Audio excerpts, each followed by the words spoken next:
From the New York Times, it's The Headlines. I'm Tracy Mumford. Today's Monday, January 6th. Here's what we're covering.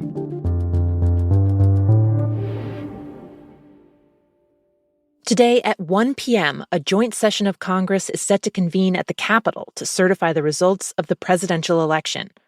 The process is largely ceremonial and was, for the most part, uneventful until last time, January 6th, 2021, when rioters, fueled by Donald Trump's lies about a stolen election, broke into the building and disrupted the event.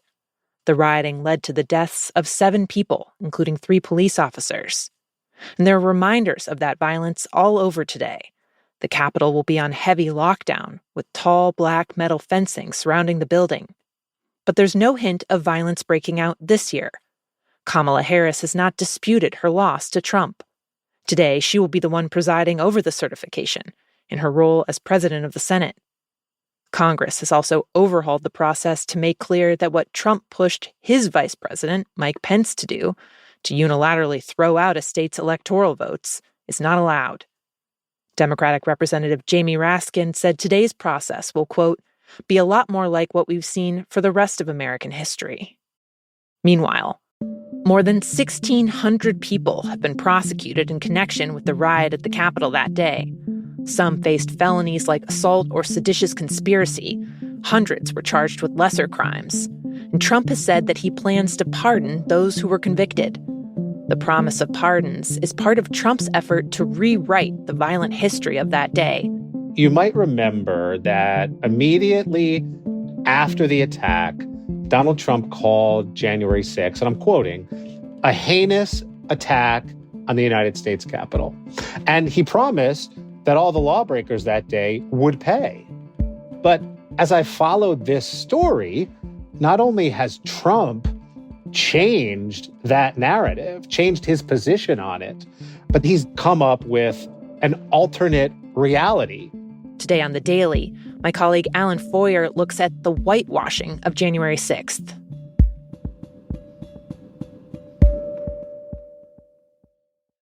As lawmakers gather in Washington today, they're facing a freezing winter storm that has barreled across the country from the plains to the East Coast.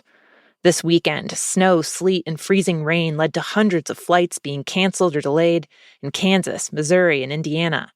Tens of thousands of people have lost power along the storm's path. Highways have been blanketed in ice. The storm is now pushed east towards the mid-Atlantic states. D.C.'s mayor declared a snow emergency, and the area could see as much as 9 inches of snow. The bad weather is supposed to move offshore later today, but meteorologists say brutally cold air will settle behind it.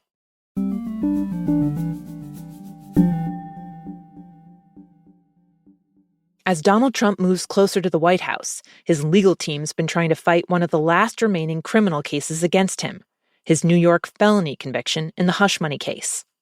After multiple legal challenges, the judge in that case announced sentencing will move forward. It's set for this Friday. Trump's conviction on 34 counts could have meant up to 4 years in prison, but the judge has indicated that he will likely give Trump what's known as an unconditional discharge. It's a rarely used alternative to jail or probation that will let Trump go free with no punishment. Trump's team is still expected to appeal his conviction and try to get it thrown out altogether.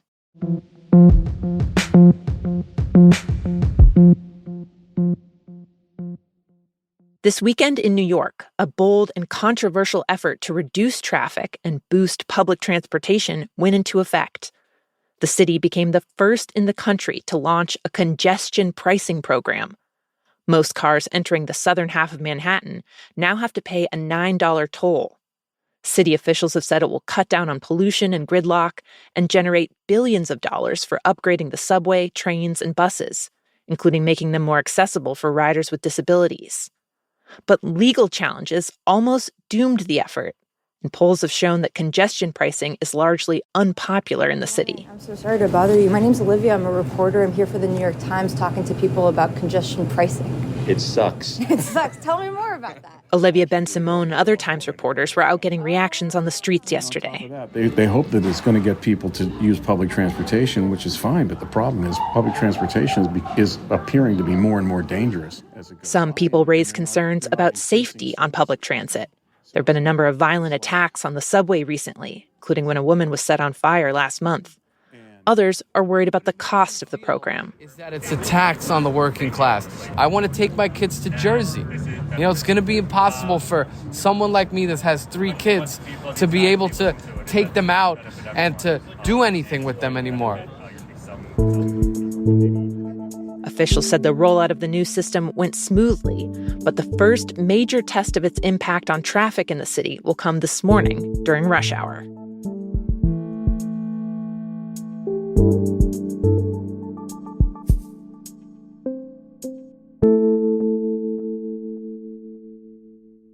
And finally, are you guys ready to kick this thing off? The Golden Globes were last night, the traditional glitzy start to award season.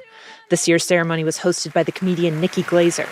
I did not know much about Wicked going into this year because I had friends in high school, but I loved it. And while the absolutely inescapable Wicked got some love, the awards veered way more towards movies that very few Americans have had a chance to see. And the Golden Globe goes to The Brutalist. Best drama went to The Brutalist, a historic epic about an architect after World War II, which isn't even in wide release yet. The film is long enough that it has an intermission. No one was asking for a 3.5-hour film about a mid-century designer. But it works.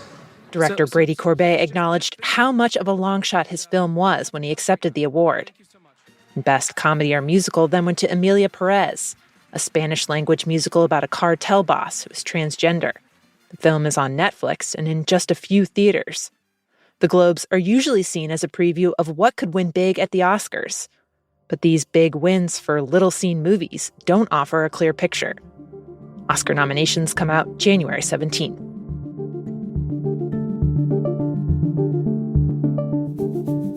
Those are the headlines. I'm Tracy Mumford. We'll be back tomorrow.